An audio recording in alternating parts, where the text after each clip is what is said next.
도우시는 성령님이라는 제목으로 잠시 은혜의 말씀 나누겠습니다. 우리 다 같이 한번 해보실까요? 도우시는 성령님. 사람마다 인생을 살면서 잊지 못할 분이 있을 것 같습니다. 저는 호주 시드니에서 부족한 종이 공부하면서 시드니 순복음교회 부교육자로 한 6년 사역을 했었는데요. 그때 담임 목사님은 정우성 목사님이셨습니다. 우리 순복음에서는 정바울 목사님으로 많이 알려지신 분이셔요. 이분은 한국에서 아주 좋은 대학을 법대를 졸업하시고 호주 지사장으로, 현대 지사장으로 호주 시드니에 가셨다가 하나님 강력히 부르셔서 그 지사장 자리를 포기하시고 시드니 순복음교회 당회장님으로 사역을 하셨습니다. 늘 선교하셨고 하나님 은혜로 시드니 순복음교회가 출석 성도 4,000명으로 부흥이 됐습니다. 감사한 것은 시드니, 멜번, 브리스번, 골드코스트, 또 뉴질랜드의 한 10교회, 시드니 한 20교회, 피지 해서 총 33개의 교회를 개척하셨습니다. 정말 사도 바울 같은 삶을 사셨고요. 얼마나 기도를 많이 하셨는지 모릅니다. 저에게도 아버님 같은 분이시기 때문에 평생 잊지 못할 여러 가지 영적인 추억을 주셨던 스승님이십니다. 한 번은 목사님을 모시고 멀리 선교 여행을 떠나가게 되었습니다. 이 목사님께서 충청도 분이시라 말씀이 없으세요. 비행기에서 한 몇 시간을 엄청 오랜 비행기를 타고 가는데 할 말이 없어서 제가 목사님께 여쭤봤습니다. 목사님 옛날에 어떻게 태어나셨고 어떻게 지내셨어요? 그랬더니 목사님이 차근차근 설명을 해주시더라고요. 김 목사, 내가 태어나서 3개월 뒤에 아버지가 강제 징병으로 일제 군대에 끌려가는 바람에 태어나서 아버지의 얼굴을 한 번도 보지 못하고 자랐다는 거예요. 안타깝게도 전쟁에 끌려갔던 아버지가 집에 돌아오지 못했다라는 거죠. 이 유복자라고 하죠. 엄마 뱃속에서 아빠가 없어지는 경우, 돌아가시는 경우를 유복자로 하는데 거의 유복자로 자라셨어요. 감사하게도 이 소년 정우성이 공부를 잘했답니다. 당시 시험을 쳐서 중학교를 들어갔는데 충청도에서 제일 좋은 중학교에 합격을 했어요. 걸어서 한 1시간 반에서 2시간을 아침에 일찍 학교를 갔다가 끝나면 또 한 2시간을 걸어서 집에 와야 되는데, 혹시 충청도 산길을 걸으신 분 계십니까? 산길을 넘어서 학교를 갔다가 또 넘어서 집으로 오는데 그 당시에 한 마을을 꼭 지나야지 자기 집으로 가셨답니다. 그런데 그 마을에서 불량배가, 그때는 학교 안 다녔던 청소년들이 많았대요. 부르는 거예요. 야, 일로 와봐. 돈이 있나 없나를 막 뒤지고, 그 비행 청소년들이 막 뒤지는데 돈이 없잖아요. 너무 힘들고 가난한 때니까 항상 돈이 없어서 몇 대 맞고 집에 갔다라는 거예요. 매일매일 맞았다라는 거예요. 어느 날 학교를 끝나고 집에 가는데 이게 웬일입니까? 삼촌이, 아버지의 동생이 와 계시더라는 거예요. 삼촌 웬일이세요? 오늘 내가 일이 일찍 끝나서 너랑 같이 가려고 기다렸다. 그래서 그날은 목사님께서 이 삼촌 손을 잡고 집에 갑니다. 이 무의식적으로 늘 맞았던 그 마을을 지나가는 거예요. 이거 또 맞았겠다 싶은데 저기서 불량배들이 보이더랍니다. 근데 불량배들이 우리 목사님을 보더니 다 도망가더라는 거예요. 질문을 드리겠습니다. 왜 도망갔을까요? 삼촌 손을 잡고 가니까 도망갔다라는 거예요. 그래서 목사님께서 저에게 이런 말씀을 해주셨어요. 비행기에서. 김 목사, 내가 목회를 한 40여 년 해보니 깨달은 것이 있는데, 삼촌 손을 붙잡고 가면 불량배들이 떠나갔던 것처럼 목회는 성령님의 손을 붙잡고 가면 원수마귀가 떠나가더라. 저는 호주에서 박사학위 공부한 것보다도 목사님의 그 가르침이 제 마음속에 이렇게 아로새겨져 있습니다. 짧은 목회지만 한 20년 이렇게 넘게 설교하고 사역하면서 제 뒤를 돌아다보니 목회만 그렇겠습니까? 공부도 마찬가지고 사업도 마찬가지고 결국 성령님의 도우심이 필요할 때 하나님께서 은혜와 은총을 더하여 주실 줄 믿습니다. 오늘 성경 본문은 성령님은 우리의 연약함을 도와주신다고 그랬어요.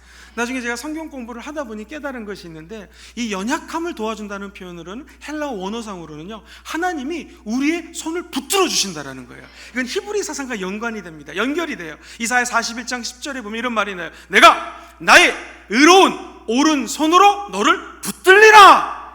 성령님이 우리를 도와주신다는 표현은 정확히 얘기하면 우리가 쓰러지고 넘어지고 자빠진 자리에서 저와 여러분들의 손을 붙들어 주시는 분이 성령님인 줄 믿습니다. 오늘 기도하시다가 성령님의 그 오른손으로 붙드시는 역사가 오늘 사랑하는 순복음 금종교회 이 천회배 가운데 임하게 되기를 주의 이름으로 축원드립니다. 여러분 절대로 두려워하지 마십시오. 성령님이 도와주십니다. 강하고 담대하십시오. 성령이 함께 하십니다. 놀라지 마십시오. 하나님이 되시는 분이 우리 성령님이시기 때문에 저와 여러분들을 그분의 의로운 오른손으로 붙들어 주시는 역사 나타나게 될 줄 믿습니다. 오늘 성령의 도우심을 받기 원하시는 우리 성도님들은 한번 아멘 해보실까요? 그렇다면 우리가 어떻게 성령의 도움을 받을 수 있을까요? 우리 좋으신 성령님은 어떤 성도를 도와주실까요? 오늘 본 말씀을 중심으로 세 가지 은혜를 나누겠습니다. 첫 번째로 성령님은 연약한 성도를 도와주십니다. 한번 해볼까요? 연약한 성도를 도와주십니다. 우리 본문 말씀 로마서 8장 26절 말씀을 같이 한번 한 목소리로 합독하겠습니다. 시작. 이와 같이 성령도 우리의 알지 못하나 오직 성령이 말할 수 없는 탄식으로 우리를 위하여 친히 간구하시니라. 할렐루야. 우리는 아주 강한 것 같지만 사실 알고 보면 너무나 연약한 존재라는 거예요. 정치적으로 군사적으로 전 세계를 유럽 제국을 완전히 제패하고 엄청난 그 지략과 용맹을 자랑했던 나폴레옹에 관한 그 역사적 기록들을 읽어보면 그 여자친구가 조세핀이라고 하는 분이 있었습니다. 술을 먹고는 그 여자친구 자기의 머리를 여자친구 무릎에다가 이렇게 묶고 엉엉엉 울었다라는 그런 역사 기록들이 있습니다. 섬에 갇혔을 때 갈매기를 보면서 야, 나는 이렇게 처량하게 감옥에 갇혀 있는데 너는 날아다니기라도 하는구나.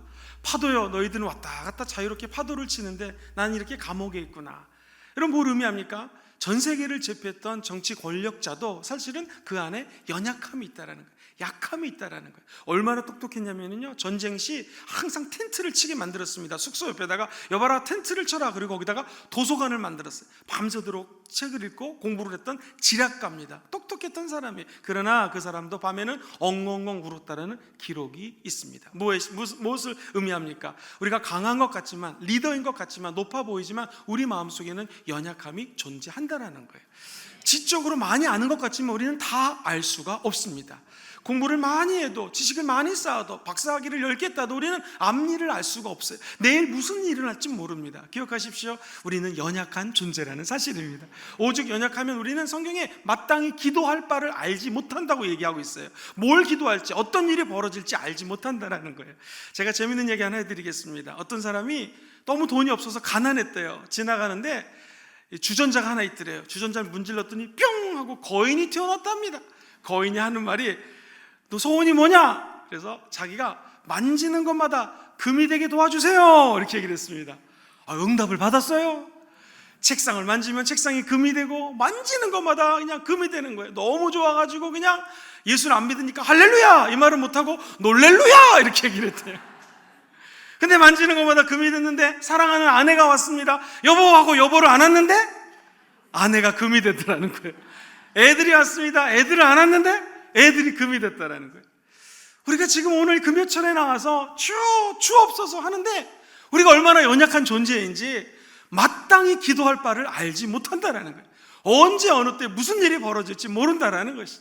오늘 청년들이 참 많이 나오셨는데 우리 젊으신 분 건강, 젊음 여러분 것 같죠. 그러나 그 청춘도 젊음도 언젠가는 지나가게 되어 있다라는 것이죠. 젊음, 청춘 내 것인 것 같지만 결국 내 것이 아니라는 것입니다. 사랑하는 성도님들, 오늘 기도하시다가 우리의 연약함을 발견하시게 되기를 주의 이름으로 축원드립니다. 목사님, 그래도 저는 아무리 생각해봐도 연약한 것도 있지만 좀 강한 것 같습니다 라고 생각하는 분이 있다면 한번 우리 안에 있는 그 죄성을 생각해 보십시오. 마치 자석이 쇠붙이를 보면은 달라붙는 것처럼 나도 모르게 죄만 보면은 달라붙는 내 모습, 끊으려고 애를 쓰지만 끊을 수 없는 죄성. 사도 바울은 우리가 바라볼 때는 천재적인 신앙의 대가였고요, 선교사셨고 목사님이셨습니다. 그러한 사도 바울도 자기 안에는 두 가지 자기의 존재가 있다고 고백을 합니다. 로마서 오늘 8장을 읽었는데 7장을 쭉 읽어보면 너무나 그 모습이 고통스러워서 죄를 보면 죄를 막 따라가는 본인이 스스로를 사도 바울이 발견하고요, 하나님 말씀을 듣고 기도하면 하나님을 따르고자 하는 내 안에 또 다른 나가 있다라는 거예요. 얼마나 이 괴리감이 큰지 사도 바울 같은 신앙의 대가도 이렇게 고백합니다. 오라 나는 곤고한 자로다. 영어로 써서 죄송한데 영어 성경에는 What wretched man that I am, 이걸 해석하면 내가 이렇게 쓸모없는 자구나, 하나님을 따르고자 하는 내 안에 사도 바울이 있고 죄를 보면 죄랑 달라붙고자 하는 내가 있어서 너무나 고통스럽다는 것, 펄레만도 못하는 내 모습을 보고 사도 바울도 그 괴리감에 몸부림을 치는 장면이 기록되어 있습니다. 그러나 갑자기 사도 바울의 문체가 바뀝니다. 그러나 내가 왜 이렇게 하나님께 감사하노니, 왜 감사할까요? 그 이유는 내가 이렇게 죄성이 있고 더럽고 추악하고 때로는 남을 미워하고 시기하고 갈라놓고자 하는 그 죄악된 본성이 있지만 내가 예수 그리스도 안에 들어가면 더 이상 정죄함이 없다라는 것입니다.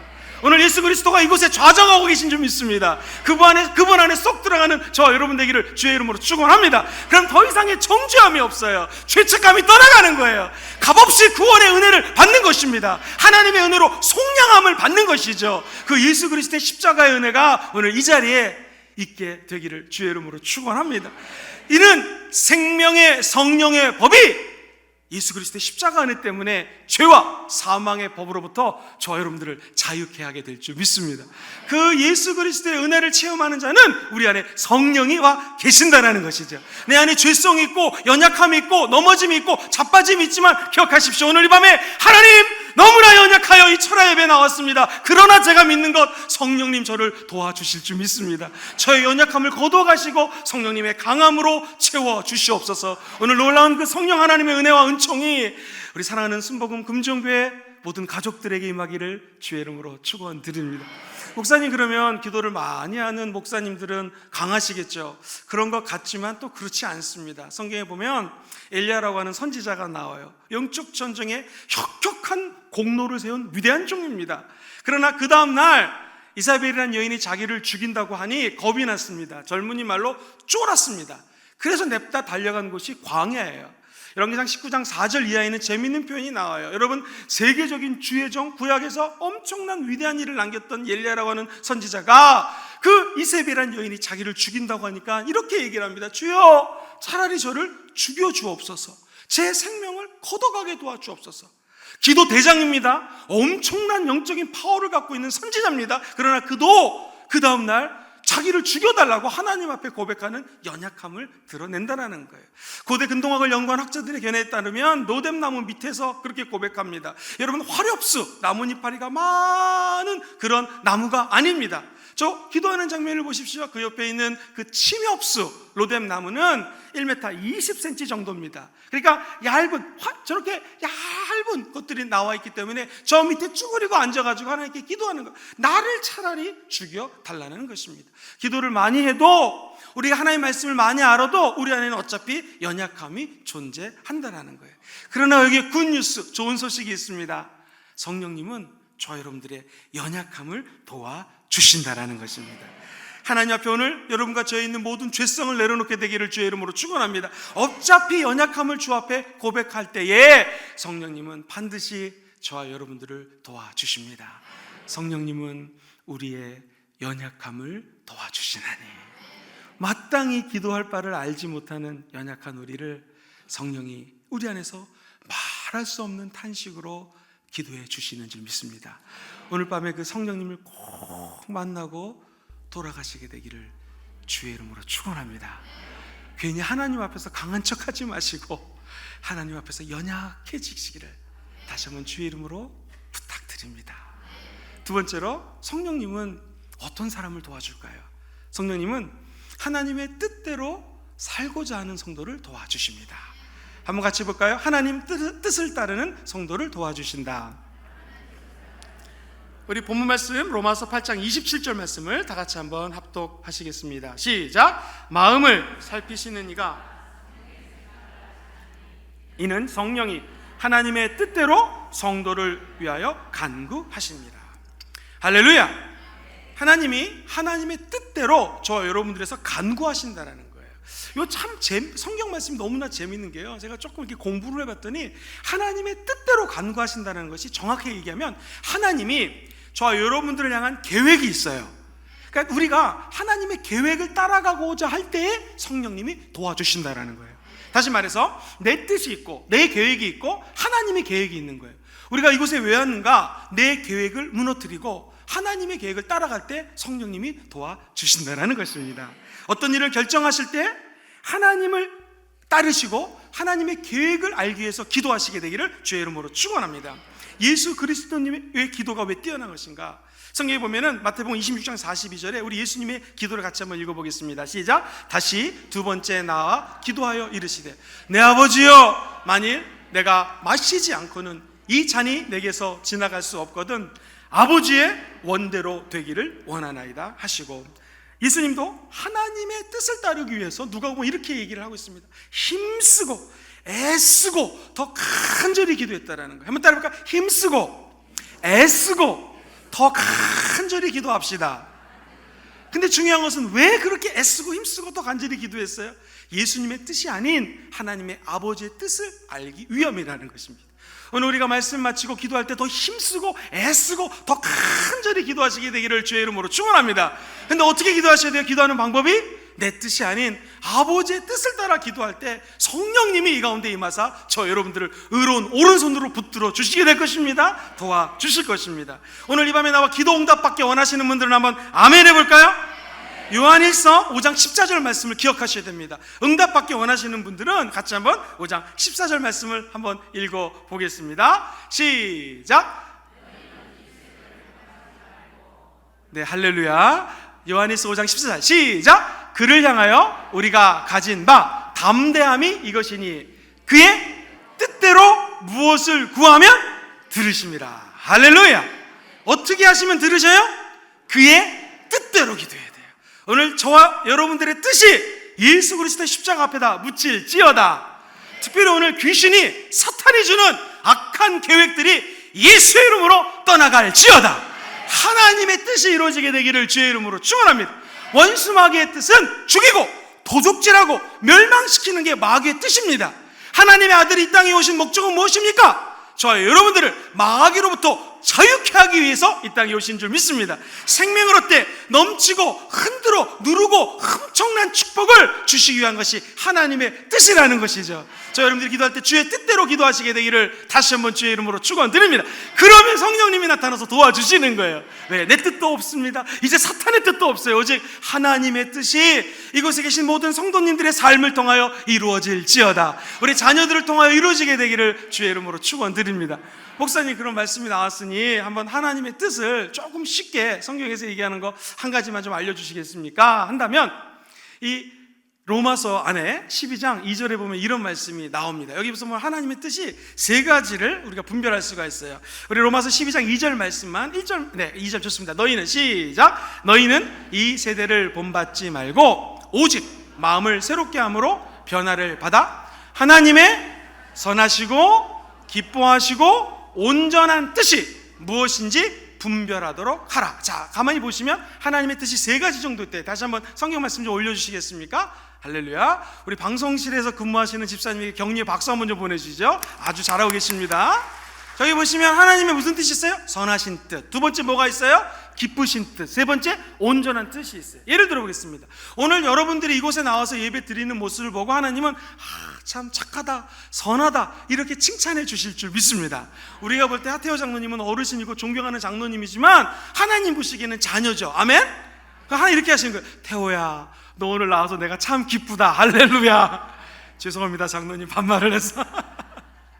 하나님 보시기에는 하태호 장로님이 아이잖아요, 자녀잖아요. 그럼 하나님이 여기 앉아있는 것만으로도 참 내가 기쁘다 그럴 거예요. 근데 우리 장로님처럼 이곳에 나와서 아멘하고 하나님 감사합니다 이렇게 막 하나님을 기뻐하면 우리 장로님은 이곳에서 예배 드릴 때 하나님이 기뻐하는 예배를 드리는 것입니다. 근데 우리 장로님이 진짜 예배자로 쓴다는 것은 뭘 의미합니까? 장로님께서 오늘 부족한 중에 말씀을 들으면서 맞다 이렇게 살아야지, 하나님 뜻대로 기도해야지 라고 하면서 장로님의 삶에 이 말씀을 실천하시면 하나님의 온전한 뜻이 이루어진다라는 것이에요. 같이 이곳에 다 앉아있지만 앉아있으면서 딴 생각하면 주의 뜻에 온전한 뜻을 이룰 수 없습니다. 오늘 이곳에 모이신 분들은 하나님의 너 참 착하다, 선하다 이 뜻으로 만족하지 않게 되기를 주의 이름으로 축복합니다. 네가 아멘하고 기뻐한다, 내가 너무나 기뻐한다 이것도 만족으로 이걸로 끝나시면 안 돼요. 우리 순복음 금종교의 모든 식구들은 하나님의 온전한 뜻을 이루어드리게 되기를 주의 이름으로 축원합니다. 오늘 말씀 듣다 주의 음성을 들으십시오. 기도하다 하나님의 위로를 받으십시오. 주여 그 음성을 따라 살게 되기를 주의 이름으로 축원드립니다. 그럼 주의 온전한 뜻이 이루어진다라는 것이죠. 우리 사랑하는 청년들, 결혼하실 때 하나님이 예비한 온전한 신랑 신부 만나게 되기를 주의 이름으로 축복합니다. 이 세상에 내가 만약 결혼 안 한 청년이라면, 남자 형제라면, 아무 예수 믿는 사람이랑 결혼하면 하나님이 선하다 그렇게 해주시겠죠. 근데 기왕이면 우리 청년들 결혼 안 하신 분들은 방언하고 뜨거운 자매 형제 만나 결혼하게 되기를 주의 이름으로 축복합니다. 제가 청년 사역해 보니까 남편은 방언을 하는데 아내는 방언을 안 하고 이러면 또 부부싸움이 엄청 일어나는 경우가 있습니다.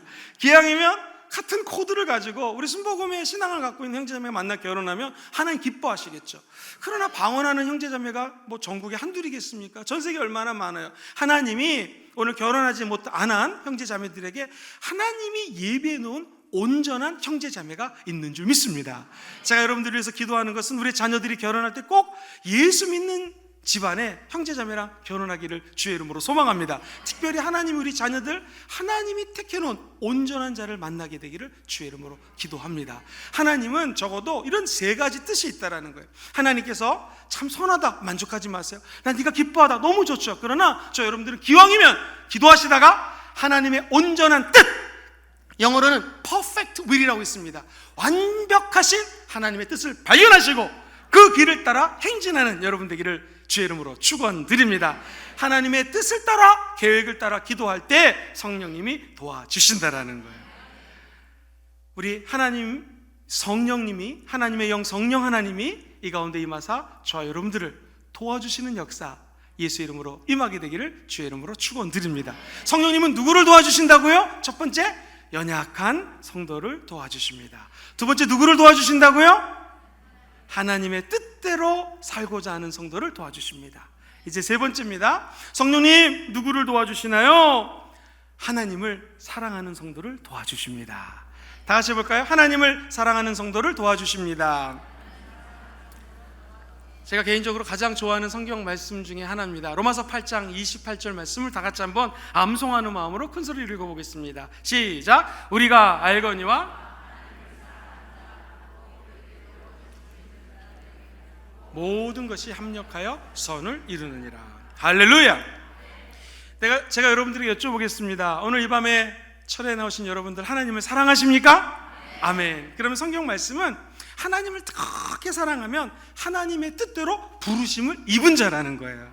저 여러분들이 이곳에 나와서 예배 드린 것 같지만 실제로는 하나님이 저 여러분들의 손을 붙들고 이 자리에 모이게 한 줄 믿습니다. 크리스찬 화가들에게 제일 존경하는 화가가 누굽니까? 라고 하면 미켈란젤로를 많이 뽑습니다. 어려서부터 이 탁월한 그 달란트가 있었어요. 그림을 너무나 잘 그렸다고 합니다.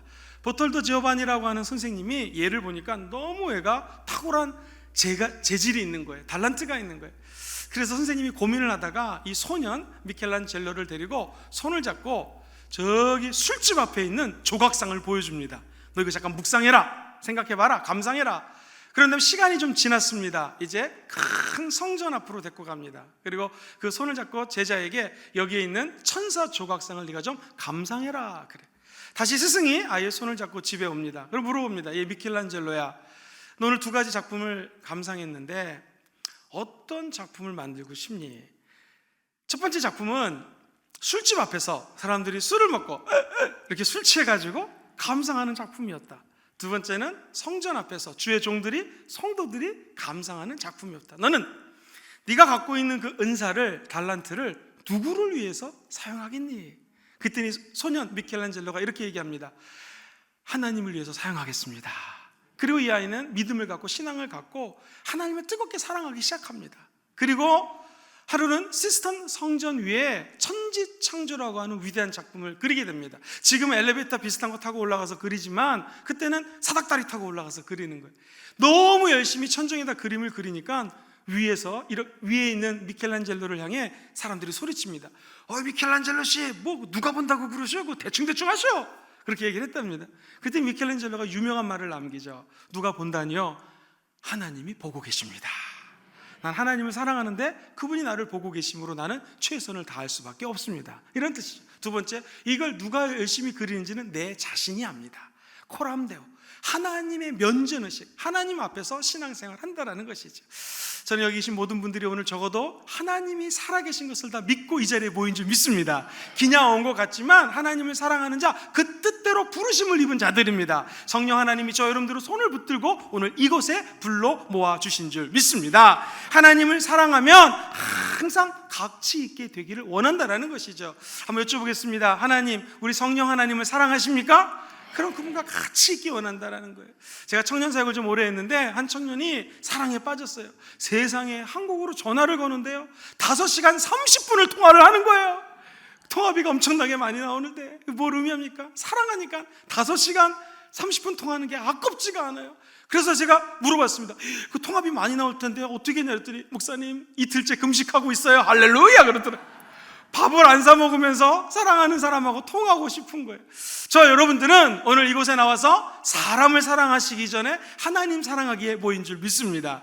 시편 기자는 73편 23절에 이렇게 이야기를 합니다. 내가 항상 주와 함께하니 주께서 내 오른손을 붙드셨나이다. 할렐루야. 주님이 내 오른손을 왜 붙들어줘요? 하나님과 함께하기 때문에 붙들어준다라는 거예요. 역대하 16장 9절은 이렇게 이야기합니다. 야훼 하나님의 눈은 온 땅을 두루 감찰하사 전심으로 자기를 찾는 자들을 위하여 능력을 베푸시나니.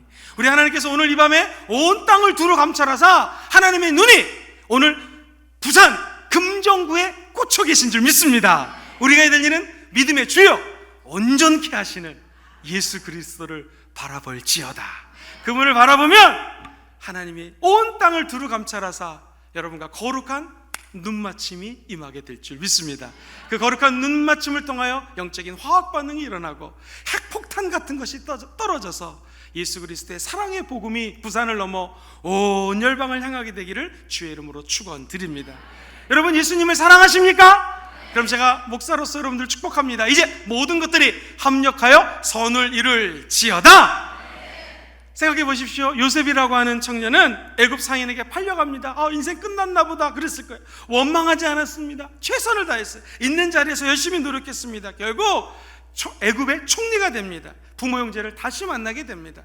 하나님은 고난 가운데 드는 것 같지만 실제 우리 크리스찬들은 모든 것들을 합력하여 선을 이루게 된다라는 것입니다. 욥의 수없이 많은 고난들을 생각해 보십시오. 사랑하는 아내조차 하나님을 욕하고 떠나라고 죽으라고 이 욥에게 얘기할 정도의 고난을 당합니다. 온몸에 만신창이가 된 욥을 생각해 보십시오. 하나님을 원망하지 않습니다. 하나님의 계획은 결국 끝에 승리하게 만들어 준다는 것입니다. 우리 예수 믿는 사람들은 인생의 전반전 봐서 모릅니다. 중반전 봐도 모릅니다. 후반전 다 끝나갈 때 승리하는 것이 진짜 승리인 줄 믿습니다. 오늘 이곳에 모신 모든 분들이 인생의 전반전 가운데 7대0으로 지고 있습니까? 실망하지 마십시오. 하나님의 영이 임하게 되면 역전하게 될 것입니다. 곧 역전되리라. 할렐루야.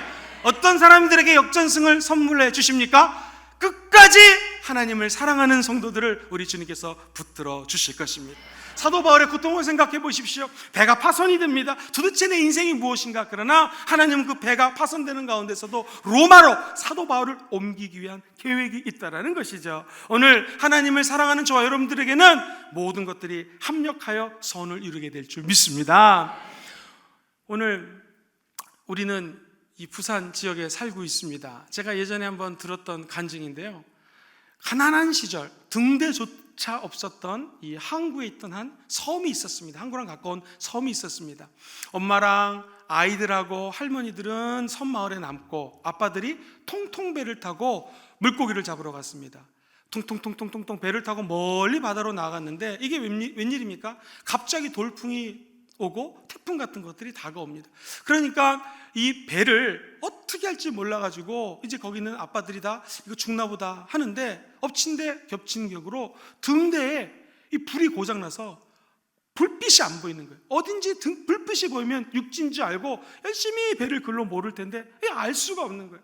그래가지고 막 이제 고통 가운데 있는데 한편 섬에 있는 분들은 야 이거 어떡하냐 했는데 그 새마을 회관 같은 것이 잘 지어졌기 때문에 일단 온 마을 사람들이 거기에 모였습니다. 그런데 아이들이 볏짚 가지고 장난하다가 촛불이 넘어지는 바람에 볏짚이 타가지고 그 새마을회관이 완전히 불타버리는 거예요. 간신히 그를 불을 끄고 그 두 번째로 좋았던 건물이 예배당이었다고 합니다. 가난했던 그 섬마을에 그나마 예배당이 좋아서 이제 그 여자 전도사님이 온 마을 식구들을 모아놓고 우리 기도합시다. 그리고 간절히 기도하는데 철야 예배를 드린 거예요. 밤새도록 드린 거예요. 그러자 동이 텄습니다. 아빠가 다 죽은 줄 알았는데 통통통통통 소리가 들립니다. 다 살아 들어왔어요. 할렐루야. 어떻게 살아왔냐고 그랬더니 아빠들이 간증하기를 칠흑같이 어두워서 육지가 어딘지 몰라서 죽을 줄 알았는데 갑자기 불이 환하게 보이더래요. 저기가 우리 집이다, 저기가 우리 마을이다 해가지고 그냥 배를 죽기 살기로 그걸로 몰아왔더니 자기 집이었다는 거예요. 우리 인간의 눈에는 불이 나가지고 인생 끝났구나, 이렇게 힘들어지는구나 할지 모르지만 기억하십시오. 그때 성령님이 도와주십니다. 하나님을 사랑하기만 하면 합력해서 선을 이루게 될 줄 믿습니다.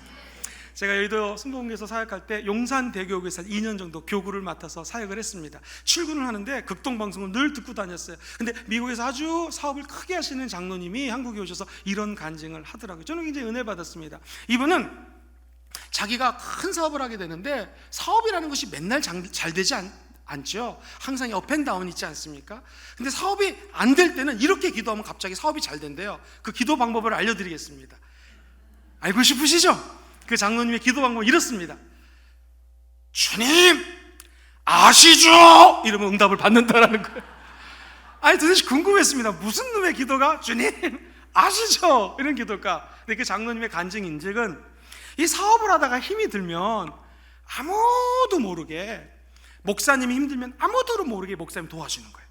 그리고 우리 교회가 아니더라도 저 교회가 정말 힘들다 그러면 살짝 가서 도와주고, 하나님만 아시게끔 아무도 모르게 조용히 담임 목사님 통해서 또 힘든데 도와주고, 아무도 모르는 거예요. 그러다가 사업이 힘들어지면 하나님께 기도하는 거예요. 주님 아시죠? 그때 우리 목사님 도와드리는 거, 이거 드리고 도와드리고 저거 드리는 거 아시죠? 그럼 갑자기 사업이 잘 된다는 거예요. 야, 이런 기도 방법도 있구나. 우리 교회 사업하시는 분도 오늘부터 그런 기도하시게 되기를 주의 이름으로 축복합니다. 그런데 사랑하는 성도님들 들어보세요. 한 분은 비행기를 타고 한국에 와서 바이어를 만나야 되는데 이 택시를 탔는데 너무 막히더라는 거예요. 그때 어떻게 기도합니까? 비행기 타려면 주님 아시죠? 이러고 이제 가는데 비행기 탔을까요? 못 탔을까요? 못 탔대요. 비행기를 놓쳐버린 거예요. 너무나 화가 나가지고는 주여 이게 웬일입니까? 늘 응답하셨는데, 그래서 다음 비행기를 타고 한국에 와서 바이어를 잘 만난 다음에 시청 앞에 있는 모텔에 투숙하셨대요. 영어를 잘하시니까 TV를 탁 켜서 CNN 뉴스를 보는데 깜짝 놀랐답니다. 자기가 원래 탁라고 했던 그 비행기가 불시착, 엔진이 고장나는 바람에 불시착해서 몇 사람이 죽고 많이 다쳤다라는 거예요. 자기가 만약 그 비행기 탔으면 죽거나 다치거나, 미국은 안 다쳐도 이 몸을 다시 체크업하는 시간이 3, 4일 걸리거든요. 그러면은 오히려 한국에 늦었을 텐데 그 비행기를 안 탄 것이 더 잘 됐다라는 거예요. 그러면서 장로님 이렇게 간증을 하더라고요. 깨달은 것이 있습니다. 주여 아시죠? 그렇게 응답을 안 해줘도 우리가 하나님을 사랑하면 모든 것들이 합력하여 선을 이루게 된다라는 거예요. 여러분 기도하시는데 응답을 지금 못 받고 계신 분 계십니까? 여러분과 제가 해야 될 것은 끝까지 누구를 사랑하는 거예요? 1번 여자친구, 2번 내 아내, 3번 하나님. 정답? 하나님 사랑하잖아요. 누구 사랑하셔야 된다고요? 하나님만 사랑하셔야 돼요. 그럼 하나님께서 내 뜻대로 너희들을 불렀고 오늘 이것을 기도할 때 합력하여 선을 이루느라. 그 은총이 여러분에게 함께하기를 주의 이름으로 축원드립니다.